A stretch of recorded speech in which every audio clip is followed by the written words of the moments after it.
Sejam bem-vindos ao terceiro episódio de uma temporada muito especial do Qualos Podcast.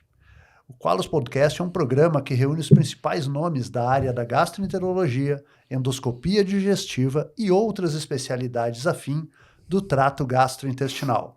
O Qualos Podcast subiu a Serra Gaúcha e veio a Gramado para prestigiar de perto o simpósio da Sociedade Brasileira de Endoscopia Digestiva de 2024. Aqui, valorizamos um conteúdo de qualidade. Na temporada de Gramado, abordaremos os temas mais atuais e relevantes relacionados à endoscopia digestiva e conversaremos de perto com colegas que são referências no cenário da endoscopia nacional. Você é nosso convidado para acompanhar esse importante projeto do Qualos Podcast, compartilhar conhecimento com os assuntos mais relevantes abordados aqui. Bom, antes de apresentar o nosso convidado e começar nossas discussões, gostaria de agradecer a Endotec Produtos Médicos e a SciTech, que são patrocinadores desse projeto Qualos Podcast em Gramado. No episódio de hoje, nós vamos conversar sobre um tema muito desafiador para quem trabalha com endoscopia, que é a avaliação do intestino delgado. Falaremos hoje sobre diagnóstico das lesões do intestino delgado, enteroscopia por cápsula endoscópica, outros métodos para a realização da enteroscopia e inteligência artificial e cápsula endoscópica. Mas antes de a gente começar esse episódio, eu gostaria de me apresentar. Para quem ainda não me conhece, meu nome é Ari Leão, sou médico gastroenterologista e endoscopista, chefe dos serviços de gastroenterologia e endoscopia do Hospital São Lucas da PUC em Porto Alegre. Gostaria de que o meu colega host, Mauro Maia, se apresentasse para vocês. Oi, Ari, tudo bem? Tudo bom, Guilherme? Depois vai ser apresentado, mas é um prazer. Meu nome é Mauro Maia, sou médico gastroenterologista e endoscopista do Hospital da PUC, do Moinhos de Ventos, e trabalho aí como host aí do podcast, com todo prazer. E eu acho assim, esse tema é muito legal. Eu acho que tem que estar todo mundo bem atento, porque antigamente se virava as costas para um segmento do aparelho digestivo que agora cada vez mais tem se mostrado muito importante pode ser, vamos dizer assim, a origem de várias patologias. Então vai ser muito legal. E eu gostaria de lembrar a vocês que para incentivar a nossa produção de conteúdo, para que a gente siga levando para vocês conteúdo de qualidade, que vocês se inscrevam nos nossos canais, no YouTube, no Spotify, no Facebook, no Instagram. Então, a gente conta com isso. Vai lá, te inscreve, dá o like, e para que a gente possa seguir trazendo esses conteúdos. E chegar mais longe, né? É isso aí. Mais gente. Legal. E hoje é com muito prazer que a gente vai receber aqui um grande médico endoscopista e um grande amigo. Então, hoje a gente está aqui com a gente o Dr. Guilherme Gomes. Dr. Guilherme Gomes é médico responsável pelo setor de endoscopia do Hospital Nossa Senhora das Graças, em Curitiba, no Paraná. É doutor em clínica cirúrgica pela Universidade Federal do Paraná. Guilherme, seja muito bem-vindo ao Qualos Podcast. Eu gostaria que, para iniciar, tu contasse um pouco da tua trajetória médica, da tua história médica, até chegar aos dias de hoje. Conta um pouco pra gente, Guilherme. Com certeza. Inicialmente eu gostaria de agradecer o honroso convite de estar aqui junto com vocês, não só aqui no podcast, mas também ter sido convidado pelo simpósio internacional que está sendo realizado aqui no Sul. Tenho certeza absoluta que dos 3 estados do Sul, vocês aqui no Rio Grande são o mais desenvolvidos de todos e estão fazendo um trabalho belíssimo, um congresso de ponta, de excelência, as aulas fantásticas e todos os médicos que vieram aqui, tenho certeza que vão aprender muito com todo esse conteúdo que está sendo apresentado. E em relação ao podcast, eu poderia te dizer que se a gente estivesse no Rio de Janeiro, eu ia dizer que isso aqui era um Maracanã. Isso aqui é um Maracanãzaço, né? Ou se fosse em São Paulo, seria um Morumbizaço. Como eu estou aqui, isso aqui é um Beira-Risaço, né? Eu não posso deixar... olha, né? Que aqui é dividido. Então, parabéns pelo podcast, pela inovação e pelo conteúdo que tem trazido disso tudo aqui no podcast. Em relação a... bom, e sem contar também, né? Que aqui eu tô do lado do Brad Pitt e o Tom Cruise aqui, né? Depois que separou, ficou mais disponível ainda, né? Pô, da próxima vez eu vou colocar a gravata mais bonita, né? Pelo amor de Deus, né? Bom, a minha formação inicial foi uma formação cirúrgica nos anos 90. Logo depois, eu realmente me apaixonei pela endoscopia. Comecei a trabalhar muito pouco com a cirurgia e já me dediquei à endoscopia. Fui fazer, naquela época não tinha residência ainda, eram os estágios. Depois fiquei um tempo na França também, Marselha, no sul da França, e voltei e comecei a trabalhar, então, já no final dos anos 90. Então, tem já 28, próximo de 30 anos de janela aí. A gente foi agregando, foi chamando as pessoas, né, para trabalhar, e aqui já, acho que é importante, né, vocês também que têm grupo grande, trabalham com universidade, hospitais grandes aqui, eu acho que a formação de uma equipe, o que você deixa da equipe, ela é fantástica. A gente, quando vai chamar alguém para trabalhar, montar a equipe, trabalhar junto com a gente tem que olhar o aspecto técnico, mas também o aspecto da pessoa, do comportamental, de ética e moral, tudo. Antigamente eu me preocupava muito com a parte técnica, hoje eu me preocupo mais com esse outro lado do psicológico, tudo, e tentar fazer um mélanger entre eles, né? Existe uma empresa hoje, que é uma empresa chamada Nvidia, que é uma das 3, que vale mais de 2 trilhões. O CEO dessa empresa recentemente foi dar uma aula de formatura dos alunos da Stanford, na Califórnia. E ele falou uma coisa muito interessante, né? Ele falou, olha, estamos aqui, né, frente a todos esses alunos aqui, tudo, coisa fantástica, vocês são brilhantes. Hoje a formação é uma coisa fantástica, todos vocês, tudo aqui. Mas sempre tem um mas, né? Mas o mais é que vocês nunca tiveram nenhum tipo de dificuldade, essa geração nova nunca teve nenhuma dificuldade.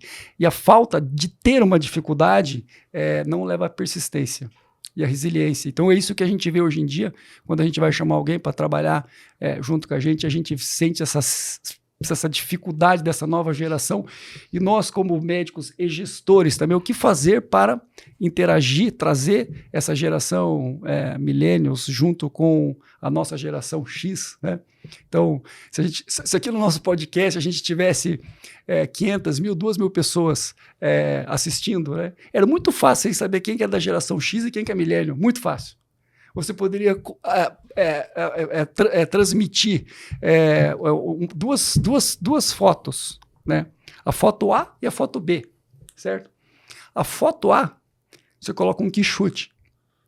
E a foto B, você coloca um tênis Nike, um Vaporfly de 3 placas de carbono, você já sabia quem ia votar no A e quem ia votar no B, você não precisava perguntar, né? Ou você colocar um vídeo do Michael Jackson, né? Ou um vídeo da Beyoncé, né? Então, quer dizer, é muito fácil a gente conseguir diferenciar tudo sobre isso, né?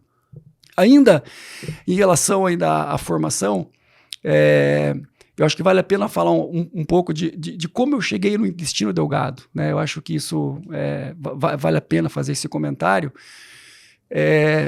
comentando um pouquinho do histórico do intestino delgado. Ele sempre foi considerado a caixa preta do tubo gastrointestinal, porque lá no meados dos anos 60, 70, já apareceu o aparelho semiflexível de Schindler, depois já apareceu o fibroscópio, daí nos anos 70, 80, no começo dos anos 80 já tinha o videoendoscópio, e mais alguns anos depois o videocolonoscópio, que conseguia examinar perfeitamente, naquela época com um pouco de dificuldade, hoje já não tanto, mas conseguia examinar o esôfago, o estômago, o duodeno, a endoscopia digestiva alta e o cólon na colonoscopia, certo?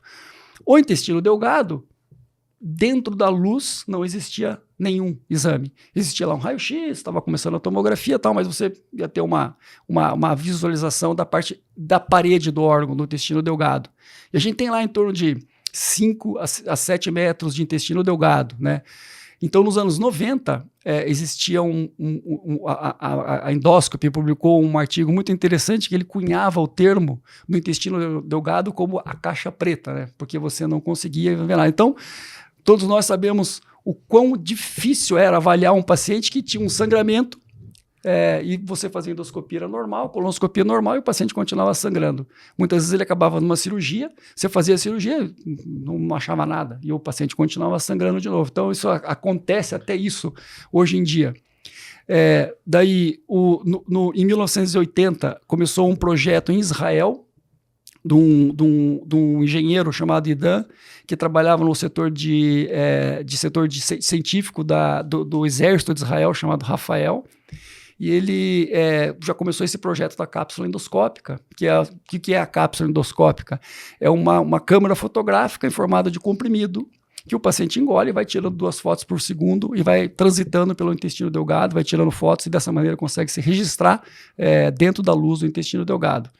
Esse projeto evoluiu, em torno dos anos 90 houve a patência desse material e em 1991, ou melhor dizendo, em 2001, num congresso do DDW em Los Angeles, foi transmitido o intestino delgado de um animal no laboratório experimental, que foi transmitido para uma sala dentro do DDW e foi aquele alvoroço, né?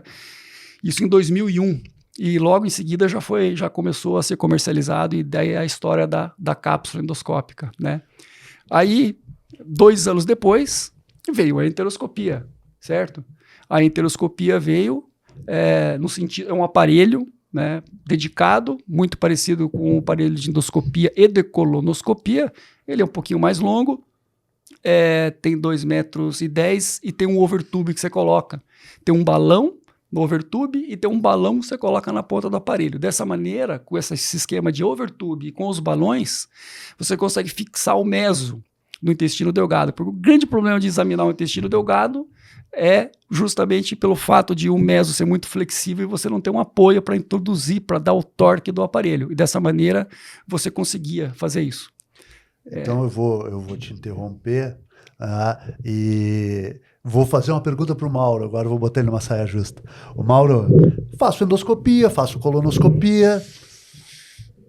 Estou apto já a pegar e sair interpretando cápsula. Como é que é isso? Tem formação específica? As lesões do delgado, elas têm características específicas? Elas exigem um treinamento? Como é que é isso? Como é que a gente parte para poder fazer o diagnóstico, para poder fazer a interpretação de um exame de enteroscopia por cápsula?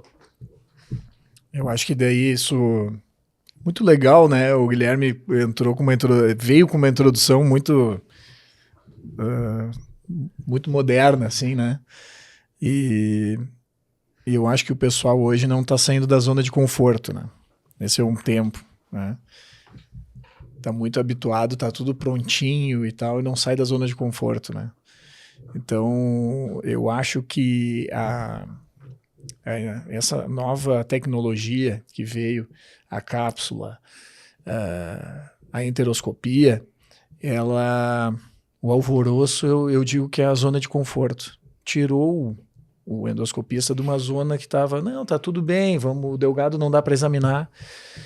E como isso é tudo muito novo, a formação, eu acho que a habilitação do profissional também é muito nova.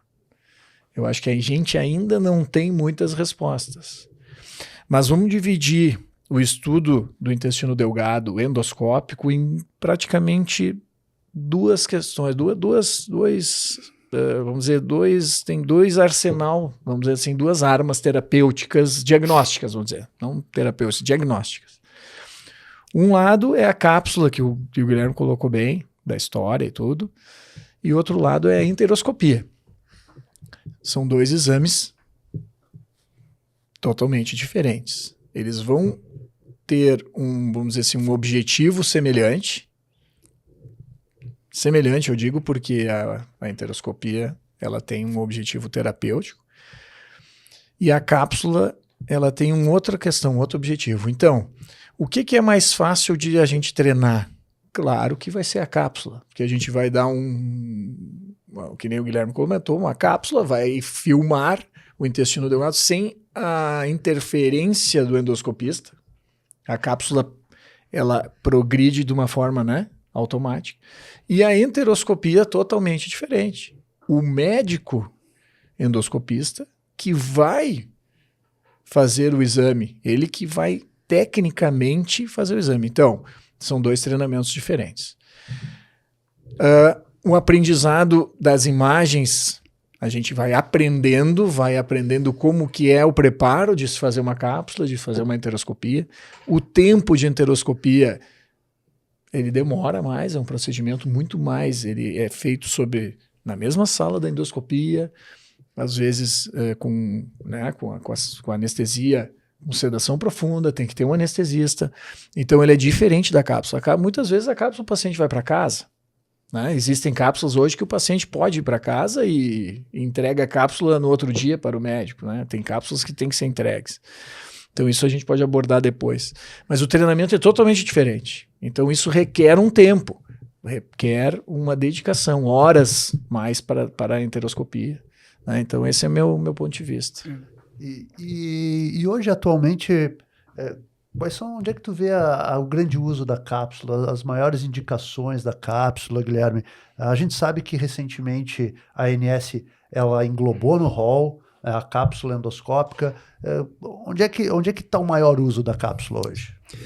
Ali, antes de responder especificamente essa pergunta, eu gostaria de pegar um gancho no comentário do Mauro, que eu acho de fundamental importância, porque foi um grande dilema de quando eu resolvi estudar o intestino delgado, né?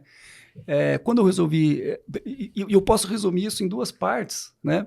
Até vou citar um livro muito interessante que é do Daniel Kahneman, que é um norte-americano israelense, psicólogo, ganhou o prêmio Nobel, e tem um livro fantástico chamado Think Fast and Slow. Quando apareceu essa enteroscopia, eu pensei muito rápido, né? Então, porque esse livro dele mostra 2 teorias, né? A teoria do pensamento rápido e da teoria do pensamento lento. O pensamento rápido é intuitivo, é emocional, né? Quando eu vi a enteroscopia, eu falei, vou aprender isso, eu quero aprender muito isso. E eu fui em São Paulo, no HC de São Paulo, com o professor Rogério Kuga, que foi o primeiro que começou a fazer no Brasil em 2005. Eu fui lá em 2007. Olhei aquilo e eu fiquei muito frustrado a primeira vez. Por quê? Porque a enteroscopia não examinava e não examina o intestino delgado inteiro.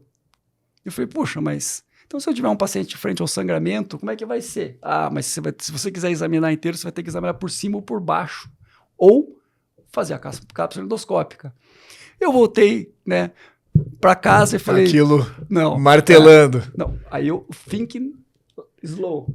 Aí eu falei, não, agora ela tem que pensar, ver o que eu vou fazer. E o que eu concluí disso tudo? Concluí que precisava ter a cápsula também. Então, se eu quisesse examinar o intestino delgado... São complementares. Ou se quisesse montar um serviço, ou um departamento que investigasse o intestino delgado, os 2 exames não são competitivos entre eles. Eles são complementares, né? E aqui no Brasil a gente tinha uma particularidade que a cápsula entrou no hall da ANS recentemente agora, né? Então, a cápsula, a gente tinha muita dificuldade de realização da cápsula porque deveria ser só no regime privado. Então, eu fiz muita enteroscopia porque não tinha cápsula, né, disponível, só quem conseguiria realmente ter esse recurso disponível. Então, nossa, eu me lembro naquela época, 2008, 2010, eu chegava a fazer 7 enteroscopias por mês, assim, né, em algumas ocasiões, tal. Então a gente pegou bastante experiência nisso. E naquela ocasião, a gente fazia a enteroscopia por cima e por baixo, então eu ficava 3, 4 horas examinando, entubava, fazendo anestesia geral. Depois a gente parou, ou era por cima ou era por baixo, então você tinha que dar um tiro, né, que fosse o mais certeiro possível, né. Então, acho que esse comentário ele é bastante pertinente justamente pelo fato dessa controvérsia e essa dificuldade de fazer a cápsula no nosso país até 2 anos, 3 anos atrás. Então, hoje, a gente consegue seguir todos os protocolos internacionais que diz que, no caso do sangramento, que a gente já vou responder agora especificamente a sua pergunta, Ari, o exame da cápsula endoscópica é o primeiro que tem que vir depois de uma endoscopia, uma colonoscopia negativa. No caso do sangramento. Por quê?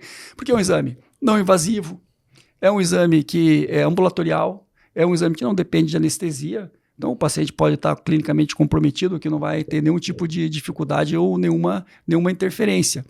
E naquela ocasião, a gente tinha uma certa dificuldade, porque às vezes os médicos encaminhavam para fazer uma enteroscopia e chegava lá um paciente de 85 anos, cardiopata, diabético, clinicamente bastante comprometido, que por você levar um paciente desse para fazer uma enteroscopia e demorar 2 horas era muito comprometido. Mas aí eu tinha que pegar o telefone e ligar para o médico e falar, poxa, tem a cápsula endoscópica, que aí é grande indicação.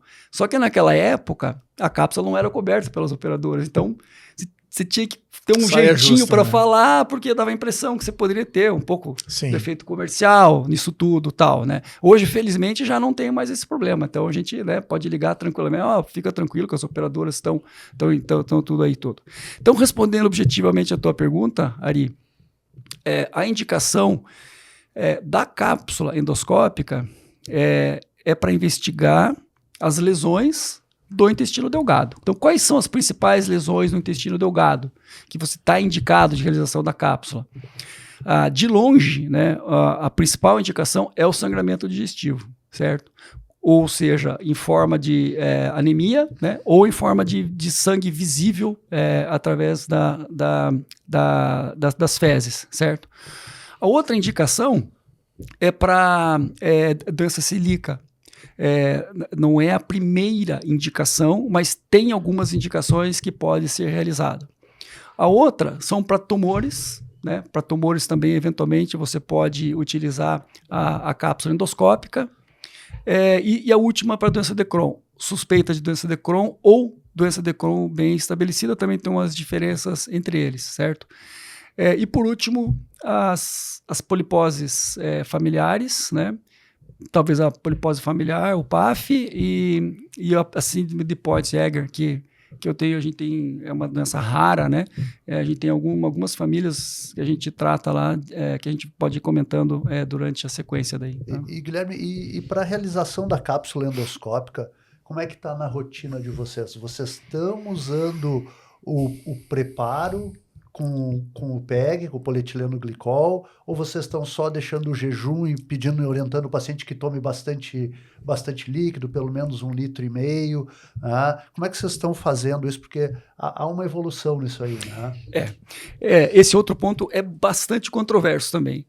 Eu já fiz de tudo. E a impressão que me deu subjetivamente, porque eu não fiz nenhum estudo controlado, randomizado contra isso, mas a gente tem os nossos guidelines que eu vou comentar, de que me dá a impressão que, fora a quantidade grande de líquido, dá a impressão que é tudo meio parecido, assim. Você vai ter lá mais ou menos em torno de uns 20% dos seus exames que vão ser, não vão estar adequados para você dar o diagnóstico. O paciente vai ter que repetir o exame. Tem um guidelines da Sociedade Europeia que saiu faz 2 anos, que é muito boa, que eles recomendam o uso do PEG, mas o mais importante de tudo é você realizar a cápsula o mais precocemente possível quando o paciente para de tomar o preparo. Então, talvez 1 hora, 2 horas, tudo, se você já começar a dar o tempo certo para quando ele chegar no hospital, ele recém já vai ter ingerido o polietileno glicol. Então, essa seria a recomendação da Sociedade Europeia que tem de 2 anos atrás. E vou puxar o Mauro de novo para essa conversa, que o Mauro tem bastante experiência em cápsula também. Mauro, uma dica para o pessoal, assim, porque às vezes não é todo o paciente que a cápsula, a gente está falando aqui especificamente por enquanto da cápsula de intestino delgado, né? A gente está falando dessa cápsula, depois a gente vai conversar sobre outras cápsulas aí que estão no mercado e tal, mas a gente está falando da cápsula para investigação de delgado. Então, assim, tem algumas situações que a gente precisa intervir para levar essa cápsula até o intestino delgado e ela começar o seu trânsito. Como é que tu vê isso, Mauro? Quais são as indicações aí para a gente intervir e colocar endoscopicamente a cápsula? Porque alguns pacientes não basta que eles tomem a cápsula por via oral. Tem alguns casos, né, que a gente tem que se preocupar um pouco com a motilidade gástrica, né? E tem alguns pacientes com, por exemplo, diabéticos, né, ou que usam polimedicações, né, que fazem com que haja uma gastroparesia. Então, é fundamental que a gente reconheça isso numa entrevista ou conheça o paciente. Às vezes o paciente chega para fazer o exame da cápsula e a gente conhece o paciente no mesmo dia, né?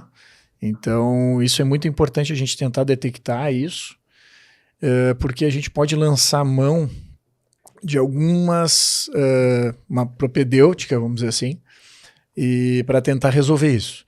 Então, quando acontece de ficar, a gente consegue acompanhar a cápsula no início do exame, né? A gente dá a cápsula, vamos dizer, que a gente utiliza, né? A gente consegue ver em real time onde a cápsula está. Então, se fica muito tempo no estômago, vamos dizer que está mais de 30 minutos no estômago, porque no estômago a cápsula tem que ficar mais ou menos em torno de 8, 15 minutos no máximo. Mas ficou cerca de 30 minutos, a gente pode lançar mão de alguma medicação pró-cinética, que a gente chama. Então, a gente pode fazer um Plasil, EV, né, se o paciente não tem a reação, não tem alergia. E o segundo passo é o paciente também, que se não funcionou isso, a gente pode endoscopar o paciente. A gente faz uma endoscopia no segundo momento, e aí, com o auxílio do endoscópio, a gente consegue lançar a cápsula, então, no duodeno e, consequentemente, essa cápsula progride. Outros casos que pode acontecer também é o paciente que tem um distúrbio da deglutição, certo? Então, o paciente tem algum AVC prévio ou tem alguma dificuldade anatômica e não consegue, né, vamos dizer assim, deglutir a cápsula, né? E tem pacientes também que não conseguem deglutir a cápsula porque ela realmente tem um volume, né, tem um diâmetro grande. Então, a gente pode também ajudar. Existe um dispositivo que vem junto com a cápsula, que é que se coloca a cápsula na ponta do aparelho, né, ela consegue acoplar na ponta do aparelho, isso introduz via endoscópica, daí, o auxílio da endoscopia, né? Então, mais ou menos isso que a gente consegue, vamos dizer, auxiliar. Não sei se o Guilherme tem a mesma impressão ou ele tem alguma alternativa ou faz da mesma rotina, né? Exatamente a mesma rotina. E eu só acrescentaria em crianças, né, que a gente pode fazer as cápsulas acima de 2 anos. E a gente faz em criança lá também, então 2 anos, uma cápsula grande dessa, a gente já programa para fazer com endoscopia. Já tem lá o introdutorzinho da cápsula, se não tiver, dá para usar uma alça, tal, alguma coisa, e você introduz via endoscópica sob efeito de anestesia. Eu vou voltar só um pouquinho, que é um assunto, eu não sei como é que está isso, eu tenho passado muito da minha experiência e do trabalho para o nosso colega, né, que hoje não está, né, a gente não lembrou, né, o Gabriel, o pessoal está sentindo falta, o Gabriel, mas tá bem, né, a gente manda um abraço para ele, mas ele está crescendo muito na questão da cápsula, né, o Gabriel. Mas eu queria saber do Guilherme, antes um pouquinho de a gente progredir na cápsula. Sangramento, o paciente está com sangramento, anemia, não precisa ser um sangramento, vamos dizer que é um sangramento obscuro, né? Anemia de causa, né? E tem uma endoscopia negativa e uma colonoscopia também negativa. Já é o suficiente. Esses 2 exames foram feitos fora, não foram feitos no serviço, veio de um outro serviço, veio do interior, e é o suficiente ou tem espaço, porque eu não sei os últimos guidelines, mas existia uma regra que poderia ser feito um segundo exame, a segunda endoscopia, a segunda colonoscopia. O que é? Se já detectasse lesões que a colonoscopia ou a endoscopia poderia... Isso. Excelente pergunta. O guideline europeu teve um bem bom de 2016 ou 2018 e agora teve uma revisão do ano passado, de 2023. E é muito interessante porque ele coloca na página esquerda do guidelines, né, o que ele escreveu em 2016 e coloca do lado direito o que mudou, né? Então ele é bem interessante. E ele não recomenda fazer uma segunda endoscopia, uma segunda colonoscopia, tá? Isso é controverso, né? Mas outros guidelines recomendam. E, assim, na minha prática diária, o que eu faço? se a endoscopia, a coloscopia vem de serviços e de pessoas que a gente tem confiança, que você conhece, tudo, eu não repito, né? Se a gente vê que o exame talvez não tenha uma qualidade, não o quanto que a gente gostaria, ou não está bem documentado, eu tenho alguma dúvida, tal, eu repito o exame. Por quê? Porque a gente sabe que até em 20% das vezes, né, a causa da endoscopia ela é alta. Né? Ela não é uma baixa. Desculpe, a causa do sangramento é alta, né? Então não é baixa. Então a gente sabe que as 3 principais causas, né, são as úlceras de Cameron, né, da hérnia de hiato grande, a ectasia vascular antral, que a gente confunde com a gastrite anatomatosa, e as úlceras do ápice do bulbo, né, que às vezes você passa meio correndo, porque você passa cegas nessa região e você pode deixar de visualizar. Então os exames tem que fazer um pouco mais devagar e com calma. Então muitas vezes você pode repetir. Tem uma história, uma vez, muito interessante de um paciente, que uma vez eu fiz uma cápsula, ele era médico, o paciente médico não era da nossa cidade, era de outra região. E eu fiz a cápsula nele, e a cápsula foi normal. Foi normal porque ele não era paciente meu, ele veio referenciado para fazer a cápsula. E 2 anos depois, um dia, ele marcou uma consulta comigo. E até, assim, eu não tenho o hábito de fazer consulta de gastroenterologia, assim, mais as consultas dedicadas aos procedimentos terapêuticos.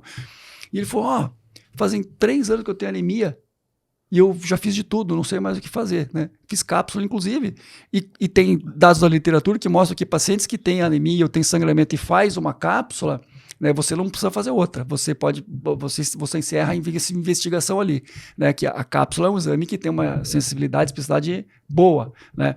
E daí eu fui olhar os exames dele, e ele tinha uma hérnia de hiato grande, né? Várias endoscopias. Daí eu falei, hérnia de hiato grande, na experiência que eu tenho, é que você faz os deslizamentos da hérnia no hiato, vai danificando a mucosa e vai fazendo as ulcerações, né, de Cameron todo, né? Daí eu falei, eu te recomendaria operar, né? E ele operou e desapareceu a anemia dele, né? Então, uma causa, né, que foi investigado em intestino delgado, né? Foi investigado tudo e, na verdade, era uma causa alta. Era uma causa de hemorragia digestiva alta e não hemorragia digestiva média. E vale a pena, Ari, antes de tomar a sua palavra, de definir bem, né, a hemorragia digestiva alta, a hemorragia digestiva média e a hemorragia digestiva baixa. A gente aprendeu nos nossos livros que a endoscopia média, ela começava no ângulo de Treitz. A partir do ângulo de Treitz, as lesões eram de hemorragia digestiva média. Mas se você for ver bem, entre a segunda porção do adenal e o ângulo de trás, você não examina endoscopicamente. E se você tivesse uma lesão ali, de onde que é isso? É alta ou é média? Não é nada, né? É outra caixa preta. Não, era. Mas a professora May, né? Da papila, a Andrea May, né, ela que cunhou o termo, hemorragia digestiva média, nos anos 2000 ali. Então, quer dizer, foi muito inteligente, porque da cavidade oral até o nível da segunda papila é alto, porque você examina pela endoscopia, certo? Dali, da papila até o ilho distal, onde você examina pela colonoscopia, né, é hemorragia digestiva média. Dali para baixo, hemorragia digestiva baixa. Então ficou bem claro, assim, eu acho que a definição para você cunhar as lesões de origem do intestino delgado, de hemorragia digestiva média daí, certo? Tem um assunto, quando a gente fala de cápsula, tem que tocar também.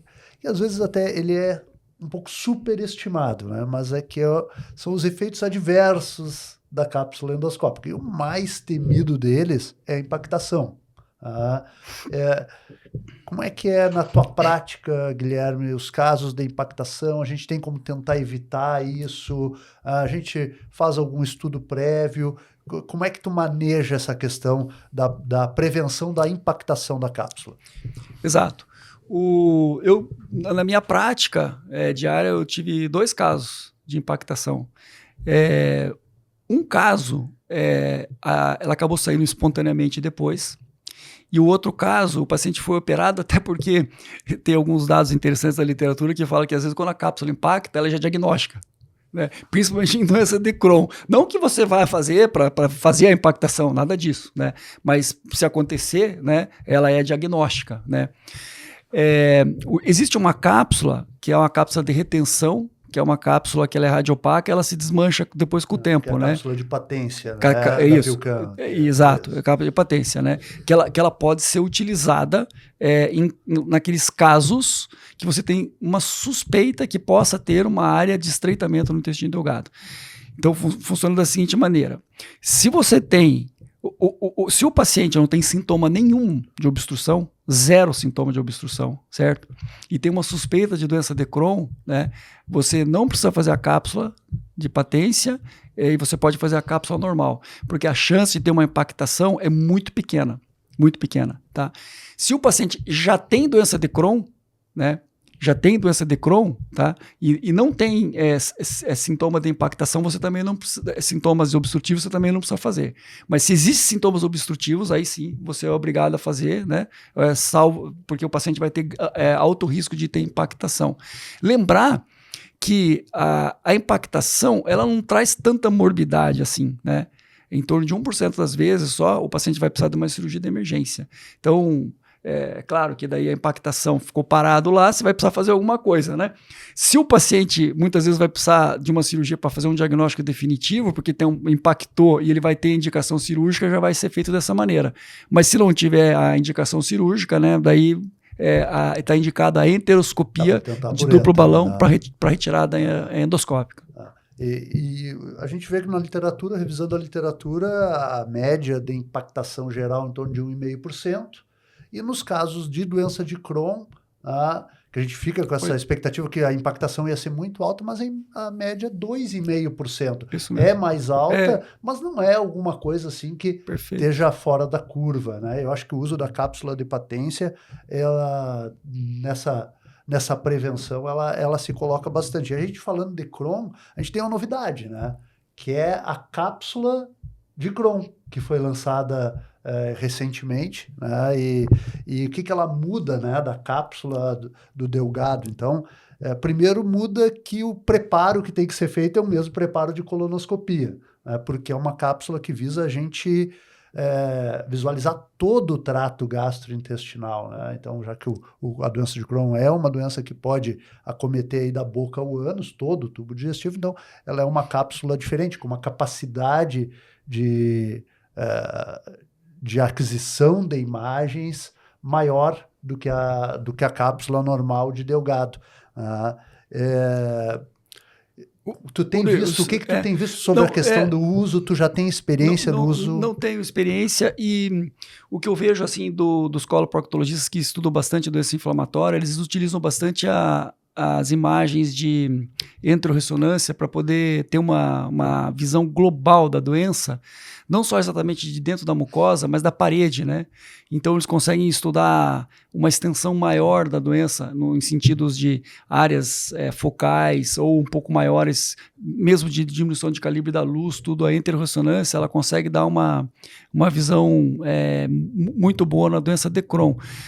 Não sei se a cápsula de Crohn consiga dar essa informação, que assim, sabe? Que a gente tem começado a usar. A gente tem lá no serviço uma característica que tem um serviço forte de doença inflamatória intestinal, e já começaram a ser pedidos, porque tem alguns estudos ali nos mostrando que a acurácia da cápsula é muito boa para o diagnóstico, porque ela consegue substituir, com um método, substituir vários métodos, né? Porque, em geral, você vai precisar fazer endoscopia, alta colonoscopia, mais um estudo de delgado, e a cápsula mostrou em alguns estudos que ela consegue, com um método só, estadiar bem a doença.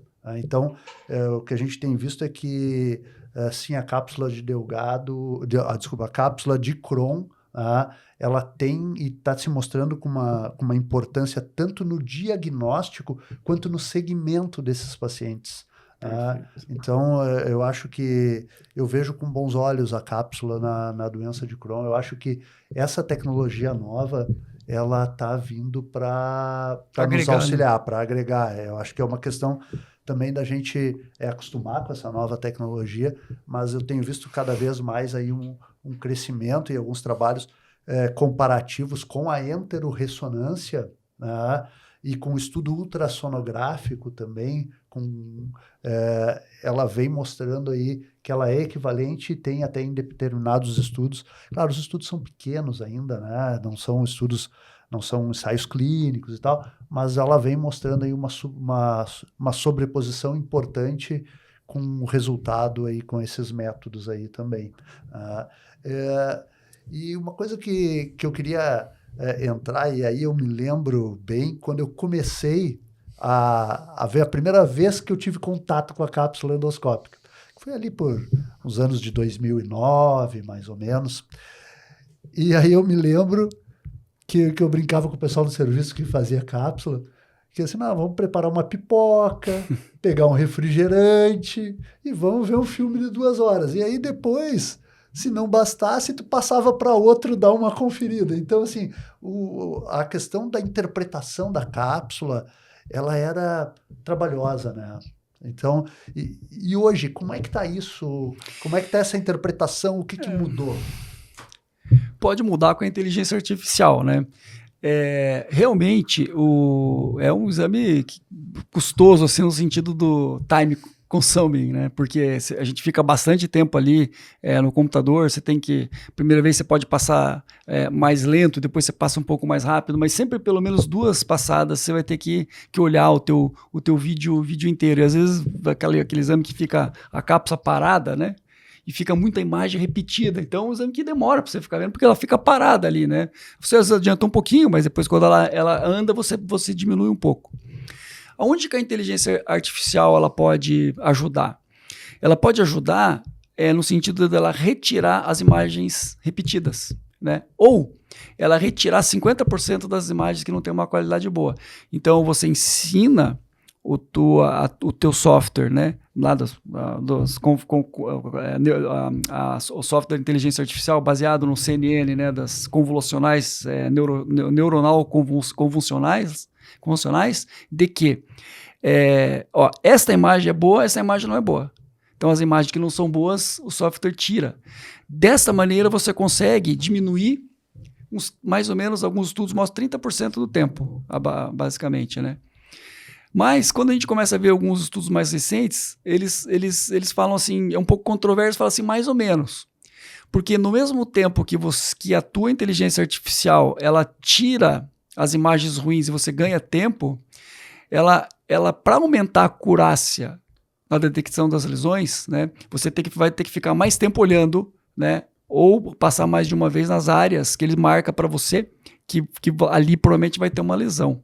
Então, acaba meio que compensando a coisa. Então, isso tá um pouco assim em xeque ainda, né? Mas, sem dúvida nenhuma, a inteligência artificial vem para ajudar muito, não tenha dúvida disso. Porque além de limpar a imagem, ela te ajuda a detectar, né? Isso. Ela faz as duas coisas. Mas aí, como ela aumenta a acurácia, ela provavelmente aumenta, né? Deve aumentar, né? Que nem do Column, aí você vai perder mais tempo nisso também.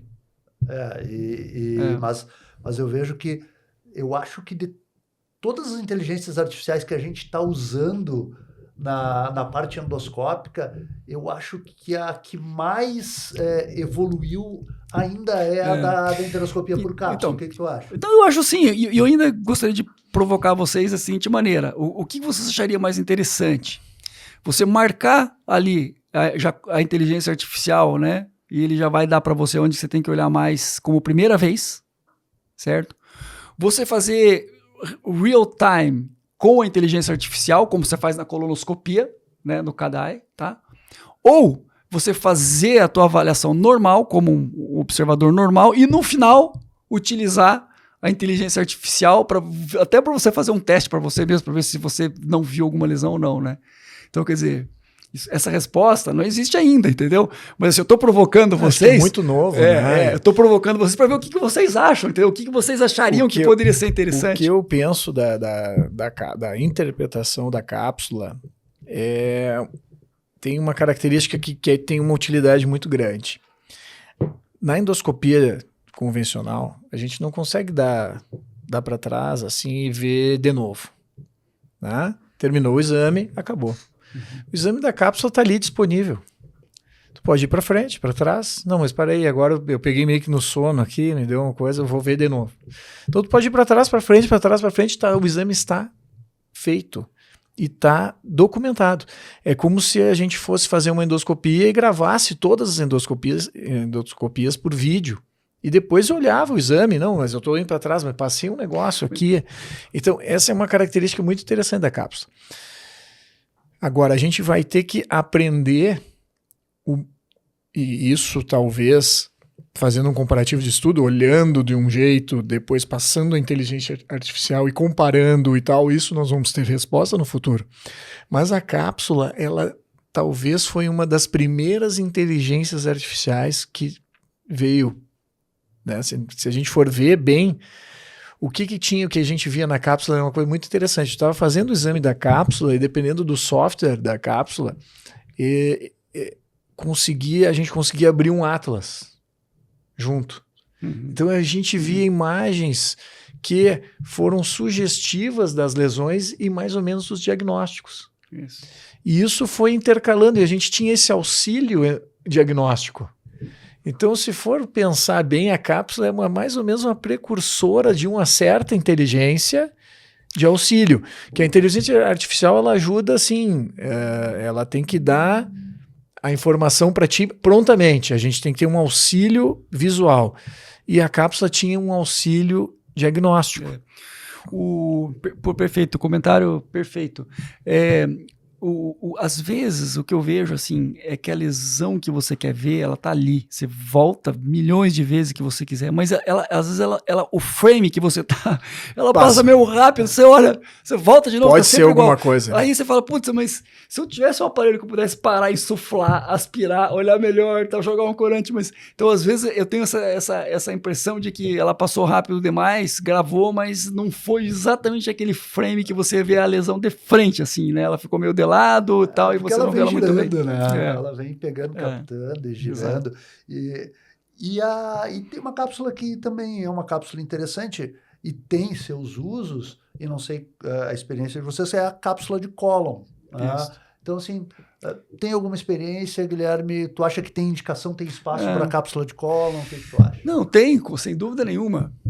Eu fiz, acho que 2 ou 3 só, porque assim, no nosso país, né, a cápsula, ela foi liberada só para hemorragia digestiva, né, então a gente não consegue liberar a cápsula. Então, eu tenho vários pacientes que chegaram e falaram, doutor, eu não vou fazer colonoscopia, não quero fazer anestesia, não vou fazer esse exame, eu quero fazer o exame da cápsula. Tudo bem. Aí vamos fazer o exame da cápsula. Aí que ela vê que custa o preço absurdo, astronômico, decide não fazer, ela decide fazer a colonoscopia, né? Então, talvez por causa disso a gente acaba tendo uma experiência pequena, assim, no nosso meio, né? Então, como eu fiz pouco, assim, eu não saberia te dizer exatamente, né? Qual seria, né, assim, a grande indicação, assim. O que eu vejo, assim, que em paciente com colonoscopia difícil, né, essa é uma grande indicação, né? Então, quer dizer, o paciente que vem fazer a colonoscopia, você não consegue progredir o aparelho para uma fixação, geralmente no sigmoide e tal, ou para um colo redundante, aí você tem algumas opções, né? Você tem a colonoscopia virtual, que é feito por tomografia, né?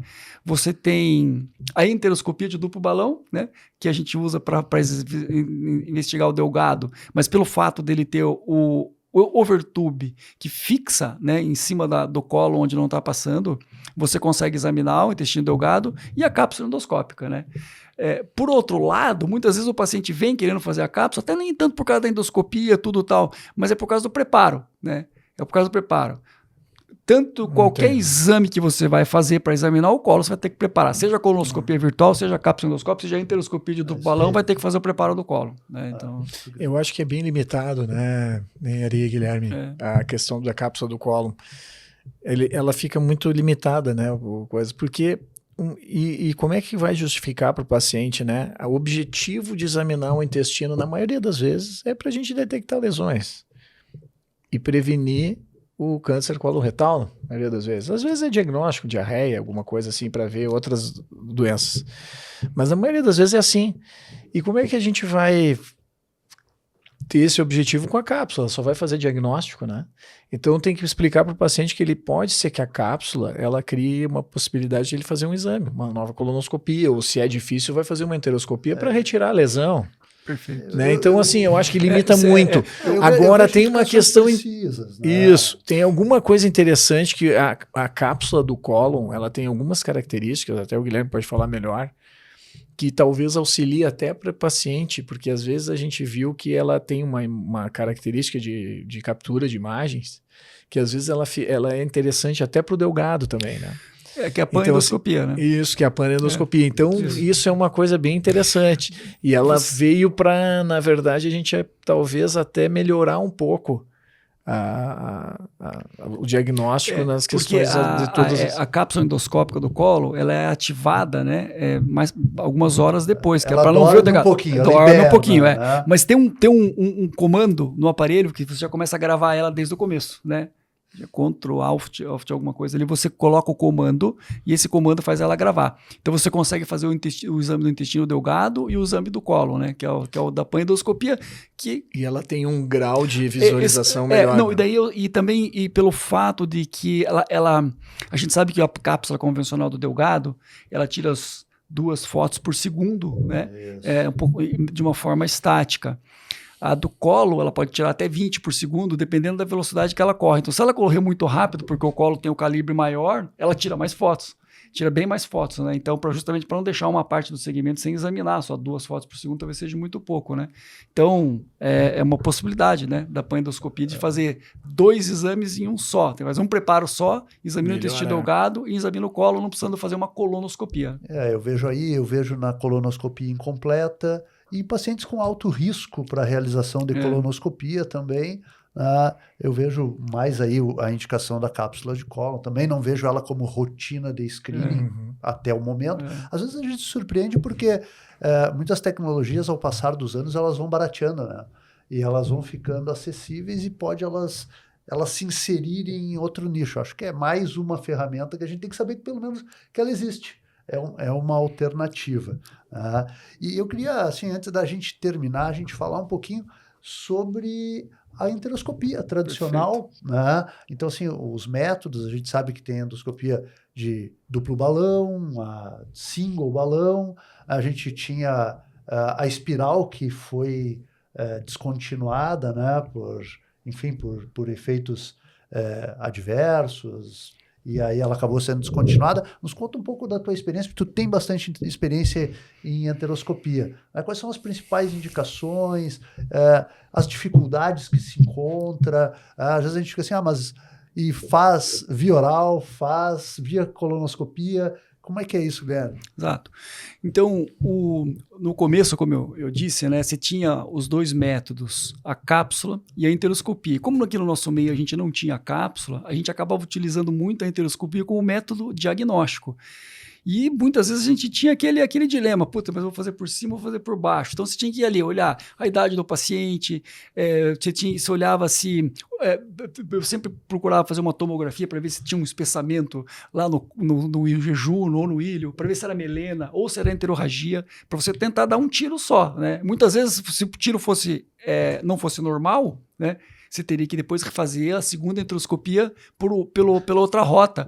E o que a gente fazia é uma marcação com tinta nanquim. Então você introduzia o aparelho, ia até o máximo que você conseguia, se não tem nada, marca com tinta nanquim, depois de um tempo volta de novo, 2 semanas você vai lá e faz por baixo de volta, que aumenta o custo absurdamente. Então a cápsula veio para justamente resolver esse problema, certo? A primeira enteroscopia que foi lançada foi de duplo balão, foi o professor Yamamoto, do Japão, né, 2003. Aquele aparelho que tem 2,10 metros, ele é um pouquinho mais fino, ele tem acho que 8,5 de diâmetro. Tem o overtube, que tem um balão no overtube, e também você coloca um balão na ponta do aparelho. Então, insufla um balão, desinsufla outro, intrusa outro aparelho. Resumindo, o intestino delgado vai sendo vestido dentro do aparelho, né? Isso tem um limite, né?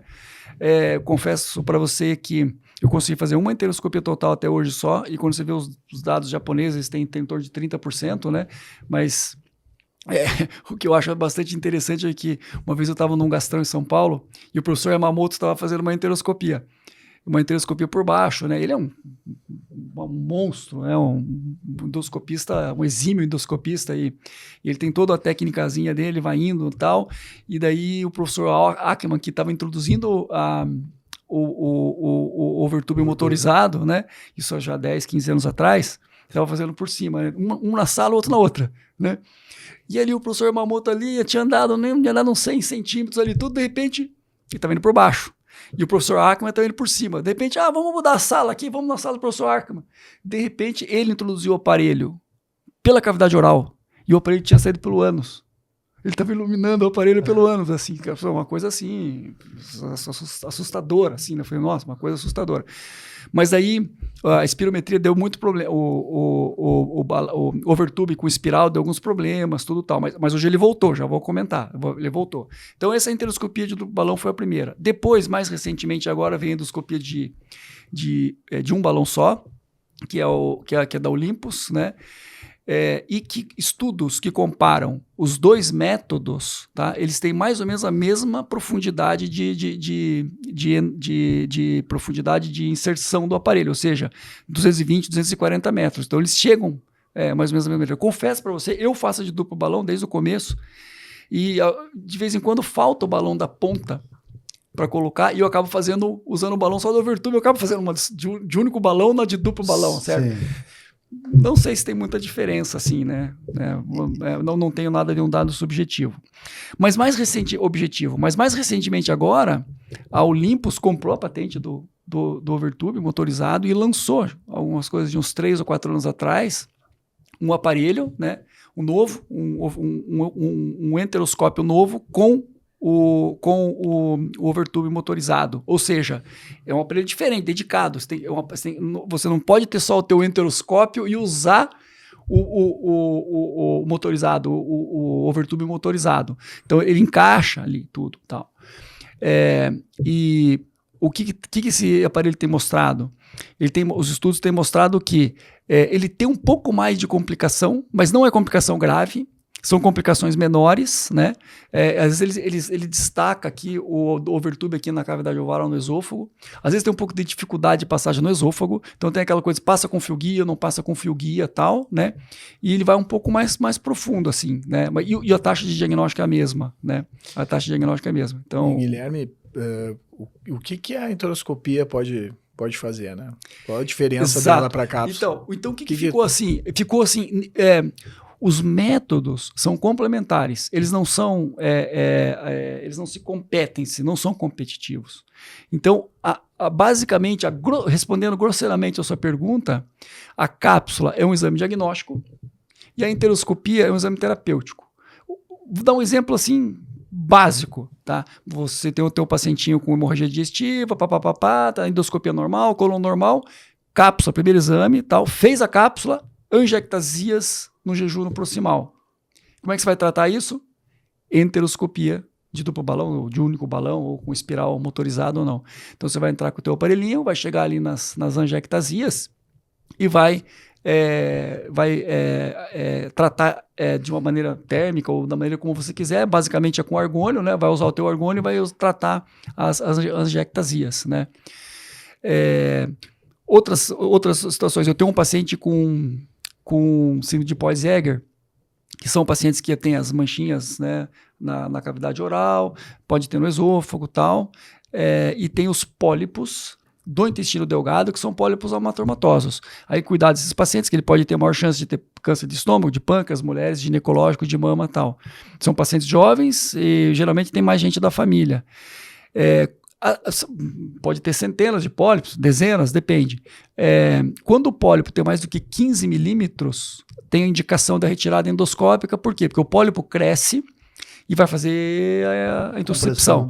Intussuscepção ou compressão da luz. Isso. Então, ele cresce para dentro, puxa a parte de cima e faz a intussuscepção. Então, durante o exame, né, eu tenho uma paciente que ela com 9 anos, ela foi submetida a uma cirurgia gástrica porque tinha um pólipo que obstruiu o piloro. Ela fez um abdômen agudo.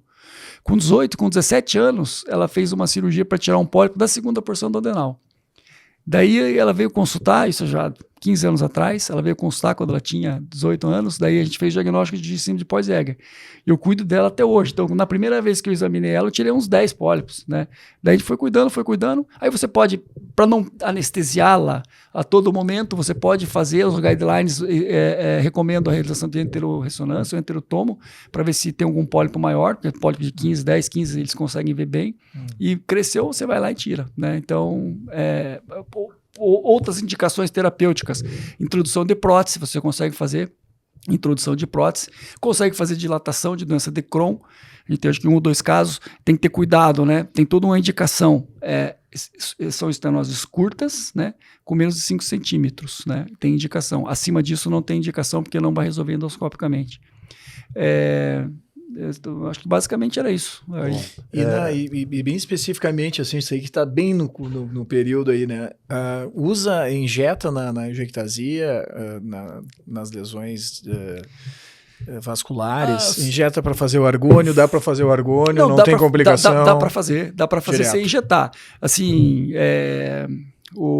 às vezes, dependendo o aparelho que você tem, né? Se é um argônio mais raiz, assim, eu gosto de dar uma injetada, né? Se eu tenho um aparelho mais novo, mais moderno, né? Daí eu vou sem injetar, né? Tranquilo. Então, daí você pode usar o modo pulsado, o modo contínuo, tal, né? Aí tem, dependendo do aparelho que você está utilizando, ele tem o módulo de intestino delgado, que que ele transmite menos energia daí, mas dá para fazer sem injetar.